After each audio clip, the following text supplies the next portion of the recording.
परमात्मा से एकाकार होता है, इसी का नाम उपासना है। उपासना व्यक्तित्व में जो जड़त्व है उसकी निवृत्ति करती है।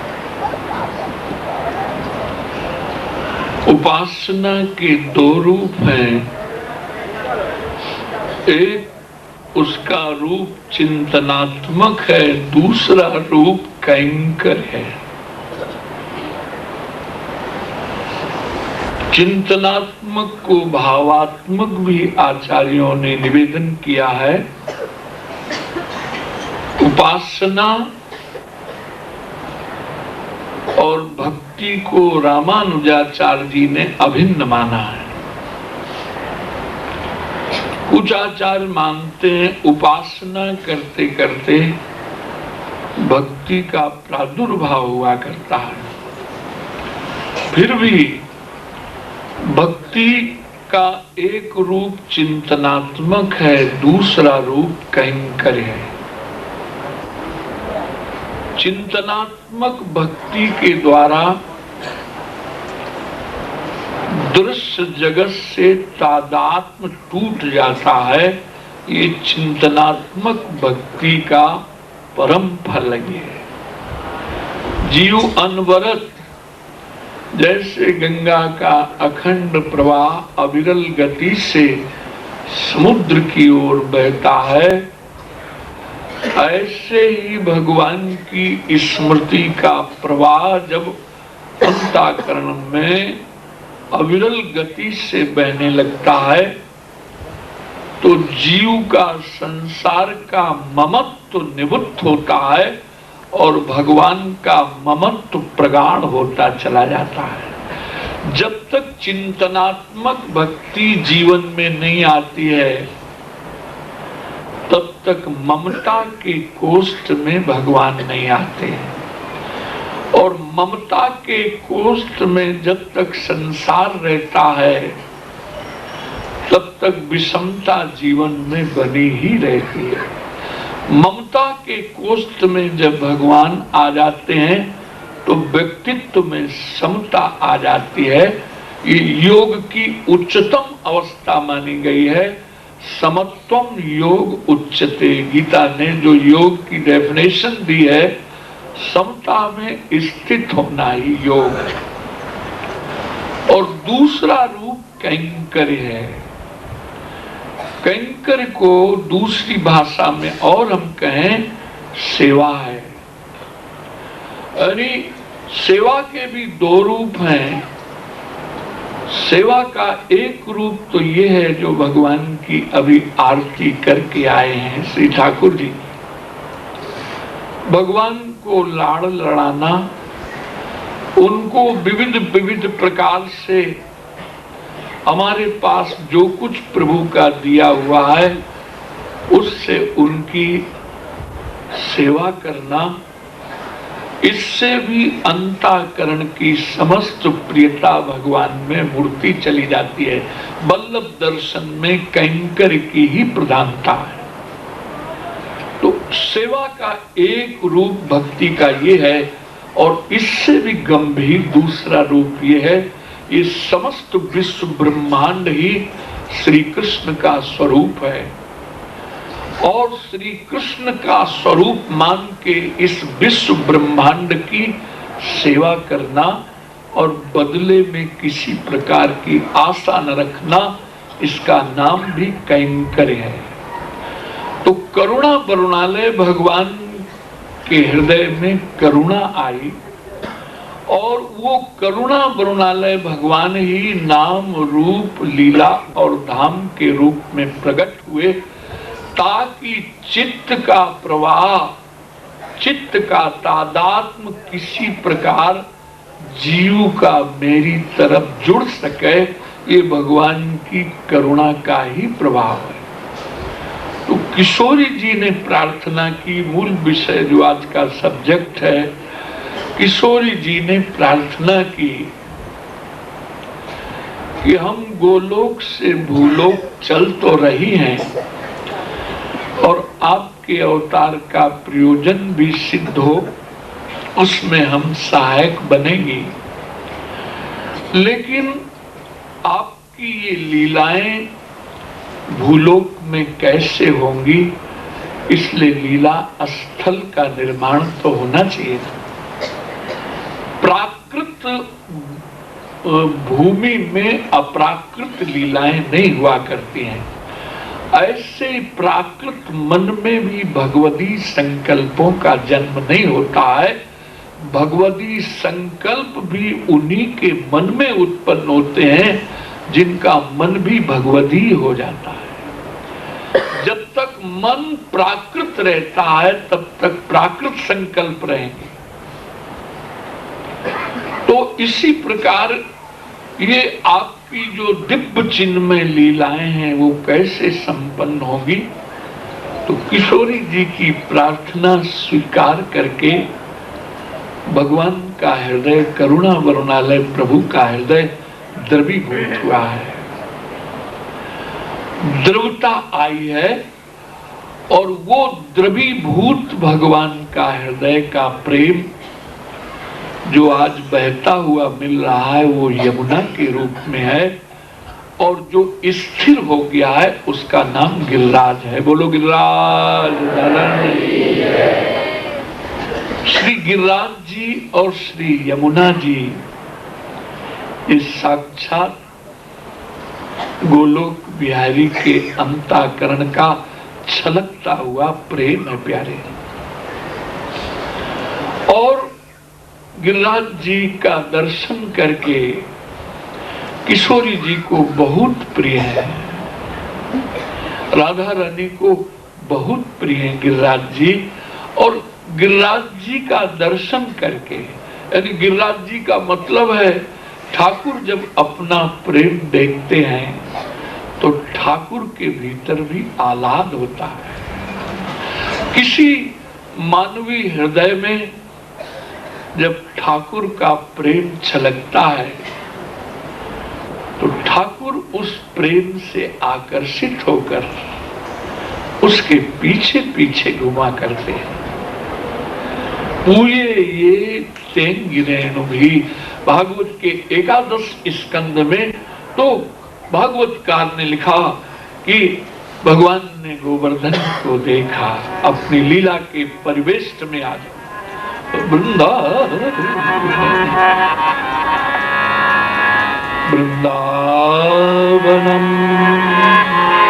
गोवर्धनम यमुना पुलिना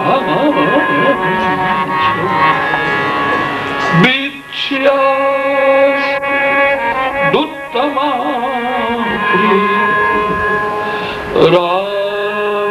रामाधो यो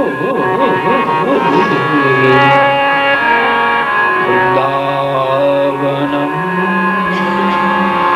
गोवर्धनम यमुना पुलिना।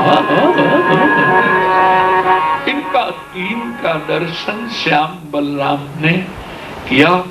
इनके तीनों के दर्शन से उनके भीतर उत्तम प्रीत का प्रादुर्भाव। गिरिराज जी का दर्शन करते ही भगवान का हृदय छलक पड़ा। यमुना पुलिन का दर्शन किया, श्रीधाम वृंदावन का दर्शन किया, उत्तम प्रीत का प्रादुर्भाव होता। ये उत्तम प्रीत क्या चीज है? ये भक्त रसामृत सिंधु में एक बहुत बढ़िया भाव दिया है।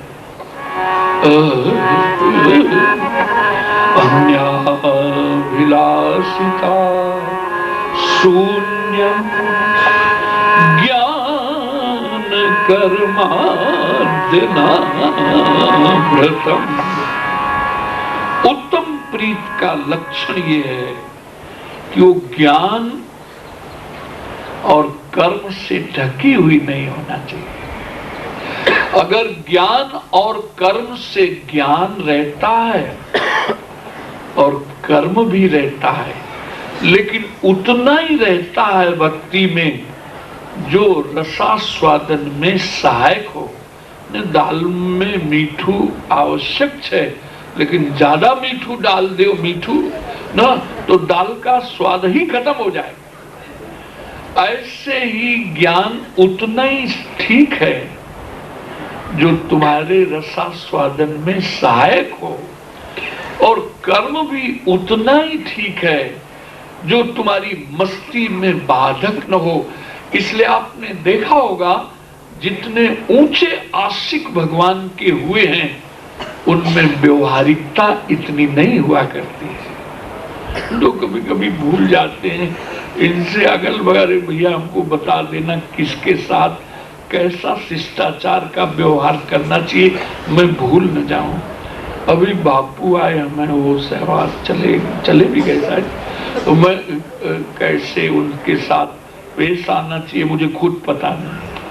मेरी तो ऐसी है, अपने एहसास का खुद मुझको पता नहीं है। मैंने गैरों से सुना है कि परेशान हूं मैं, तो मेरी तो इसलिए कहा, कल भी मैं भूल गया था किसका करना था उनका, संजय भाई का, तो मैंने कहा आज कर देंगे, जब जाने तब माने और क्या उपाय। तो इसलिए कभी कभी मैं भूल जाता हूं। तो कहने का अभिप्राय, व्यवहार इश्क ने गालिब निकम्मा कर दिया, वरना हम भी आदमी थे काम।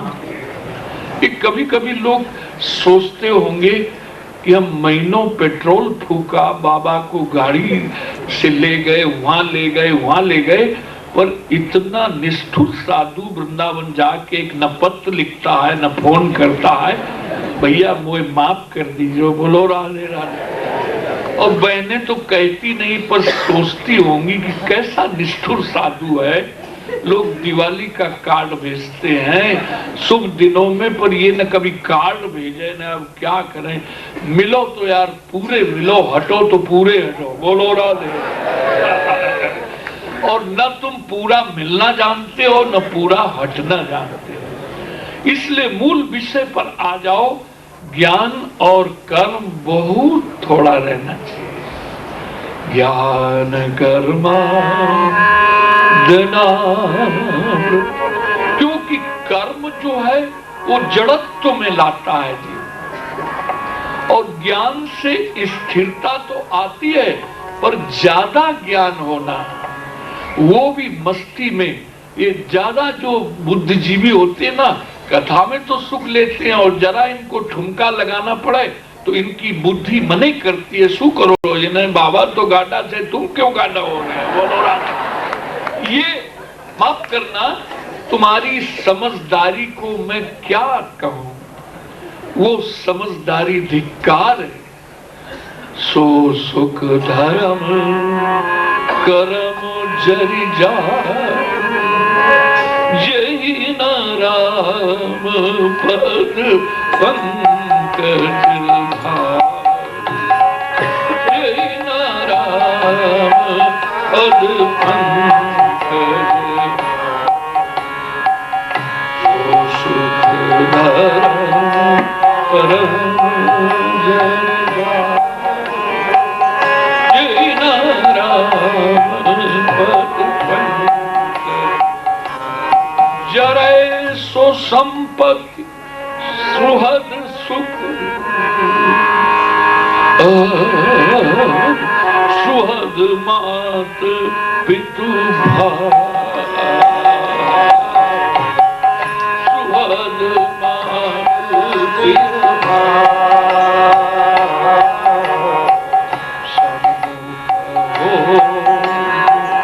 राम पद करत न सहज सहाय, करत न सहज। वो ज्ञान भी अज्ञान है जो भगवत रति उत्पन्न करने में बाधक है। वो कर्म भी विकर्म उसको कहना चाहिए। कर्म तो शास्त्रीय होते हैं, लेकिन उसको विकर्म कहना चाहिए जो हमको मस्ती लेने में बाधक बनता है। तो इसलिए उत्तम प्रीत का प्रादुर्भाव, उत्तम प्रीत चैतन्य में जिस समय प्रकट हुई है तो सारे पांडित्य को उन्होंने विदाई दे दी है। पहले किसी विद्यालय में बच्चों को शिक्षा देते थे, बच्चों से कहा बेटा इस विद्या को सीखने के लिए किसी गुरु की तलाश तुमको करनी पड़ेगी, तब मैं समर्थ नहीं हूं कि तुमको विद्या अध्ययन करा सकूं। तो मेरा कहने का अभिप्राय क्या है कि उत्तम प्रीत का प्रादुर्भाव भगवान के हुआ। वृंदावनम गोवर्धनम यमुना पुलिना वीक्ष्यासि दुत्तमा प्रीति राम माधव। इसमें एक भाव आचार्य वृंदावन के कहते हैं, श्री गिरिराज जी को देखकर उत्तम प्रीत प्रकट होने का कारण कल्प भेद से दो कथाएं, क्योंकि गोपियों ने गिरिराज जी को हरिदास वर्य माना है, हरिदासों में श्रेष्ठ हैं। इनका एक रूप ये भी है और साक्षात श्री कृष्ण का स्वरूप है, ये भी भगवत रूप है। रामावतार में जिस समय सेतु बंद हो रहा था उस समय इनको लेकर के हनुमान जी चले हैं और ये प्रलोभन दिया है कि तुमको ठाकुर के दर्शन कराएंगे।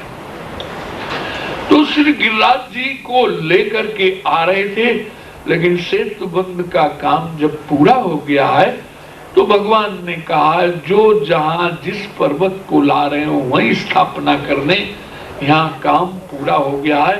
गिरिराज जी को वहीं ब्रज में स्थापित किया। गिरिराज जी ने रोक, हनुमान तुम संत हो, तुम्हें विश्वास दिलाया था कि ठाकुर के दर्शन कराओगे, लेकिन आप यही मुझे उनका आप यहाँ ठहरो, मैं जा रहा हूं, प्रार्थना करूंगा जा करके कि ऐसे ऐसे मैं विश्वास दिलाकर लाया हूं। तो ठाकुर ने कहा गिरिराज जी से कहना कृष्ण अवतार में मैं स्वयं धारण करूंगा और मैं पूजूंगा और सारा संसार उनकी पूजन करेगा। राम माधव यो राम माधव यो। गिरिराज जी का दर्शन करते ही गोविंद के भीतर स्मृति आ गई रामावतार की कि मैंने वचन दिया था और श्री गिरिराज जी को किस प्रकार से मैं पूजूं और सारा संसार गिरिराज जी का पूजन करे। तुम्हारा भगवान का अवतार वास्तव में प्रेमियों के लिए ही होता है। बोलो राधे राधे। लेकिन आप देखोगे यहाँ श्री गिरिराज जी के यहाँ जो सामग्री पधराई गई है उसमें मीठा भी है और नमकीन, मतलब तुम्हारा फरसाण भी है। तो भगवान जो हैं भक्तों के भावों का रसास्वादन, प्रेमियों की प्रीत में जब भगवान रमण करते हैं, ये भगवान का मीठा भोजन है। और अहंकारियों के अहम का जो मर्दन करते हैं ये भगवान का फरसाण है। बोलो राधे राधे। आप मीठे भोजन के कम शौकीन हो, फरसाण के ज्यादा शौकीन। एक तरफ आपके सामने बढ़िया काला जाम वो रसगुल्ला रख दिया जाए और दूसरी तरफ हरे मिर्च की भजिया रख दी जाए तो सबसे पहले आप भजिया छुओगे, रसगुल्ले को छोड़ दोगे। बोलो राधे राधे। और वृंदावन के जो ब्रजवासी हम लोग जो हैं पहले मीठे से ही शुरू करेंगे। बोलो राधे। अरे बाद में मुंह चटपटा कर लिया जाएगा, पहले चकाचक तो होने दो। तो अहंकारियों के अहम का मान मर्दन करने के लिए भगवान, अरे भैया रावण कुंभकर्ण आदि का अहम मान मर्दन करने के लिए, दुष्टों का विनाश करने के लिए भगवान को आने की जरूरत नहीं है। दुष्ट पुरुषों का कर्म ही उनका विनाश कर देगा। कर्म अगर उनमें कर्म में दुष्टता है तो उसका आत्मपतन निश्चित ही होना है। लेकिन भगवान जब आते हैं तो कि भाई रावण और ये कुंभकर्ण और ये बाली वगैरह इनका अहंकार बहुत अधिक बढ़ गया है, इनको तो नमकीन भोजन में रखा लेकिन सबरी के बेरों का भी स्वाद लिया है। तो भगवान ने निश्चय किया ये सभी का मान मर्दन हुआ है, लेकिन ये इंद्र ऐश्वर्य का भोग करते करते जो मनुष्य बहुत अनुकूलताओं का भोग करता है उसका हृदय बड़ा कठोर हो जाता है, और कठोर हो जाने के कारण उसमें करुणा और प्रसन्नता दोनों नहीं रह जाती है। इसलिए बाबू इस सूत्र में एक बात याद रखना, अनुकूलताओं का बहुत भोग करने से चित्त की नैसर्गिक कोमलता तो समाप्त हो जाती है, लेकिन अनुकूलताओं के भोगी के जीवन में करुणा और प्रसन्नता दोनों नहीं रह जाती हैं। तो एक दिन लीला यहाँ से शुरू होती है। भगवान जैसे ही नंद भवन में प्रवेश कर रहे हैं, मैया जो थी उत्तम उत्तम सामग्री, अरे लाला ने दूर रही, अरे भैया आज का हो गया, दूर रही हो, बोलो राधे राधे। अरे रोनी से कहा लाला को मना ले जाओ न, ये कढ़ाई छुनछुना रही है और सुगंध आ रही है और मैया तो मेरा तिरस्कार कर रही है। बाबा के पास आकर के बैठे और बाबा से प्रश्न किया है कि बाबा जो मनीषी होते हैं, जो ब्रह्मविद होते हैं, जो आत्मनिष्ठ पुरुष होते हैं, वो गुड़ से गुड़ बात को भी दुराते नहीं है। गुड़ो तत्व न साधु दुरावई, आरत अधिकारी जा पावे। ऐसे ऐसे अंतःकरण के भाव जो कभी कभी कहीं व्यक्त किए जाते हैं, कहीं नहीं किए जाते हैं, लेकिन पात्रता देखकर वो भी वाणी में आ जाते हैं। तो जो आत्मनिष्ठ पुरुष हैं वो कोई बात छिपाया नहीं करते हैं, उनके यहाँ कोई प्राइवेसी नहीं होती है, ऐसा इनके प्राइवेट रूम है यार क्या। संत का जीवन, तत्ववेता का जीवन, योगी का जीवन खुला कार्ड होता है। जैसा पता ठीक है वैसा ही मैटर भी ठीक लिखा हुआ है। ऐसे संत के साथ तुम 2 महीने रहो या जीवन भर रहो, संत तो संत ही है, उसके जीवन में कोई ऐसी बात नहीं होती जिसको वो छिपाता हो। छिपाने का मतलब कपट है, और कपट भगवान को प्रिय नहीं है। मोहि कपट छल छिद्र न भाव, निर्मल मन जन सो मोहि पावा, निर्मल मन जन सो मोहि कपट छल छिद्र न भाव।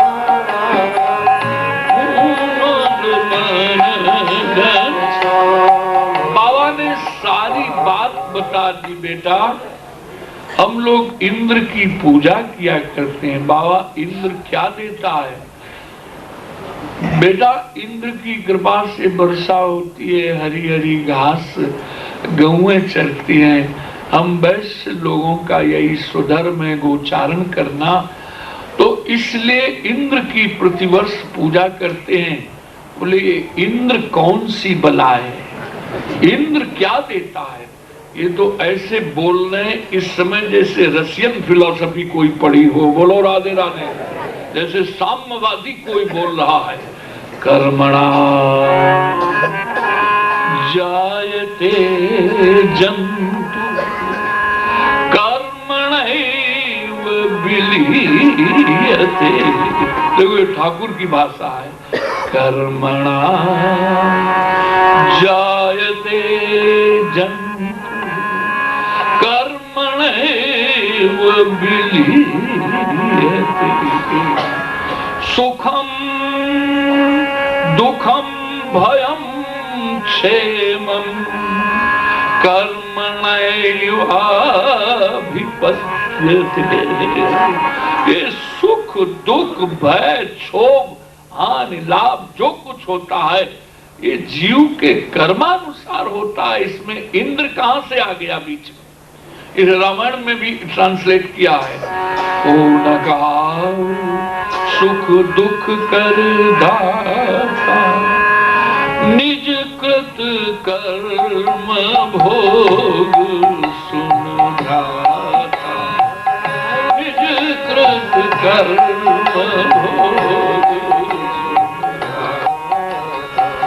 पर ये इस समय इंद्र का मान मर्दन करने के लिए थ्योरी एक्सप्लेन की है, ये जरा समझ लेना। कर्म की शुद्धि बिना उपासना के नहीं होगी। कर्ता शुद्ध नहीं है तो कर्म शुद्ध नहीं होगा। और कल आपसे निवेदन किया था, जो प्रपन्न जन है वो कर्म मीमांसा को बहा देते हैं। बहा इसलिए देते हैं कि वो प्रारब्ध संचित और क्रियमाण तीनों भगवान को समर्पित कर देते हैं। तो प्रारब्ध को भी प्रसाद मान करके प्रसन्नता पूर्वक स्वीकार करते हैं। इसलिए इन्होंने अभी कर्म मीमांसा क्यों रखी है कि इंद्र के मान का मर्दन करना है। इसलिए बाबा ये कर्म से सब मिलते हैं, वर्षा होती है और ये सब इंद्र से क्या लेना देना, आराधना ही करना है। तो हमारे गिरिराज जी की आराधना करो, जिनके दर्शन मात्र से नेत्र शीतल होते हैं और गौओं को हरी हरी घास मिलती है। उनकी गुफाओं में रह करके हम क्या दिन दिन भर मस्ती छानते रहते हैं। इसलिए गिरिराज जी की ही उपासना करना चाहिए। समस्त ब्रजमंडल में भैया ये सूचना दी गई कि भैया लाला ने आज निर्णय किया कि गिरिराज जी की पूजन। तो कोई कोई ब्रजवासी जो है ना उसका विरोध किया है। सब तरह के लोग रहते ना, उस समय भी विरोधी थे कि भैया बाबा आज तेरो छोटा छोरो कह रहे हो है कि गिरिराज की पूजन कर, कल तेरा बड़ा छोरा जो तेरो बड़ो छोरो है ना दाऊ दादा वो कहेगा मेरे हलमूसर की पूजन कर। तो और वो जो जसोदा है वो कहेगी मेरी मथानी की पूजन कर। तो ये रोज रोज देव बदले जाएंगे। बोले नहीं, दाऊ दादा ने कहा श्री कृष्ण की सम्मति मानो। जब जब संकट के क्षण आए हैं ब्रज में श्री कृष्ण कृपा से ही, क्योंकि दाऊ दादा जो है वो जानते हैं ब्रजवासी तो इतने भोले हैं। तो श्री कृष्ण की महिमा का गान किया है। उनका लाला हम तो श्री कृष्ण गिरिराज जी की पूजन का कैसे विधि विधान है। बोले बाबा इसका आचार्य तो मेरे ऊपर छोड़ दो, हम चल करके सब गिरिराज जी का पूजन जितना उत्तम उत्तम पकवान बनाया है या सारे इंद्र के लिए। बोलो राधे राधे। ये सारों शब्द ब्रज को है तुम्हारे यहाँ हम प्रयोग कर रहे हैं। तो सब बना ले चलो गार्डन में और ले चलो और गिरिराज जी के पास चले। पहले तो सब लोग चल करके गिरिराज जी की परिक्रमा लगावें चल करके। तो आज परिक्रमा फिर लगाना है। आज की परिक्रमा राधा कृष्ण कुंड से हम शुरू कर रहे हैं। पहले तो राधा कृष्ण कुंड में स्नान करो। बोलो बांके बिहारी जल्दी डुबकी लगाओ। बोलो राधे। और मैं तो गोवर्धन